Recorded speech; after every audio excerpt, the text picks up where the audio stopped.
गटविकास अधिकारी आणि सरपंच चौकशीसाठी हे सगळं आंदोलन त्याग आंदोलन चालू आहे।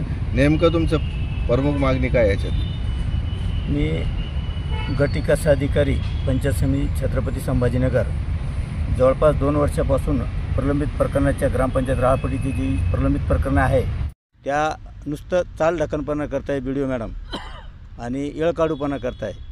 कोणत्याही कामाची आजपर्यंत चौकशी केलेली नाही, आश्वासनं देत असतात फक्त।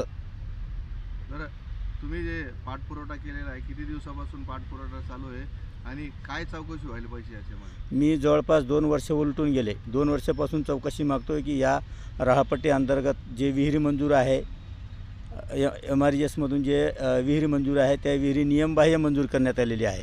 गायगोठे आहे काही ज्या गायगोठे मंजूर करण्याचे जे निकष आहे त्या निकषाला डावलून गायगोठे मंजूर करण्यात आलेले आहे। आणि दुसरी दलित वस्तीमध्ये काम न करता वस्तीच्या बाहेर काम केलेले आहे। दलित वस्तीचे काम BOQ लॉक करून टेंडर करण्यात आलेले आहे। BOQ लॉकची चौकशी करण्यासाठी मी जवळपास 1.5 वर्षापासून पाठपुरावा करत आहे। ते कोणत्याही प्रकारची चौकशी आजपर्यंत झालेली नाही। बरं, या सर्वाच्या मागं कोण आलं असं तुम्हाला वाटतं? ह्या सर्वाच्या मागं सूत्रधार म्हटलं तर माननीय गटविकास अधिकारी रावताळे मॅडम हे जाणून बुजून ह्या प्रकरणाला दडपण आणण्याचा प्रयत्न करत आहे। आता तुम्ही त्यांच्या विरोधात विभागीय कार्यालयासमोर उपोषणाला बसले। विभागीय चौकशी व्हायला पाहिजे। विभागीय चौकशीमध्ये कोण अधिकारी नियुक्त व्हायला पाहिजे? कमिटी कोणाची नियुक्ती करायला पाहिजे? शिवच्या अंडरमध्ये विभागीय चौकशी नेमण्यात यायला पाहिजे। तुमचं मागणी न झाल्यास पुढचं काय? आमची मागणी जोपर्यंत मान्य होत नाही तोपर्यंत मी उपोषणाला स्थगिती देणार नाही।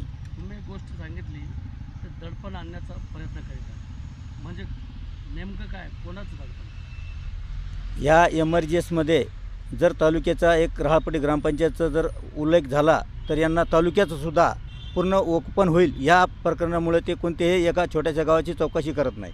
त्यामुळे ते बाकीच्या पूर्ण ज्या मोठमोठ्या गावात MRGSचे कामं झालेले आहे त्या लाडगावला वंजारवाडी कचनेर या ठिकाणी फार मोठ्या प्रमाणात भ्रष्टाचार करण्यात आलेला आहे। तर आपण ह्या राहपटीचं जर ओपन केलं तर हा पूर्ण तालुका ओपन होईल या उद्देशाने BDO मॅडम हा प्रकरण दाबण्याचा प्रयत्न करत आहे। सरपंच आणि ग्रामसेवक याचा पण तुम्ही उल्लेख केलेला आहे त्याच्यामध्ये, मी यांचं काय चौकशी व्हायला पाहिजे? सरपंच आणि ग्रामपंचायतची चौकशी 15 आयुक्त आयोगामध्ये काही कामं केलेले आहे। मी सरपंच असताना काही पेंटिंग कामं जे केलेले आहे माझी चौकशी चालू होती, त्या कामाचे बिल अदा न करता BDO साहेबांनी त्या संदर्भात एक पत्र दिलं होतं की चौकशी होईपर्यंत पुढील कामास स्थगिती द्यावे। ह्या पत्राला डावलून त्यांनी कामं करण्यात आलेले आहे।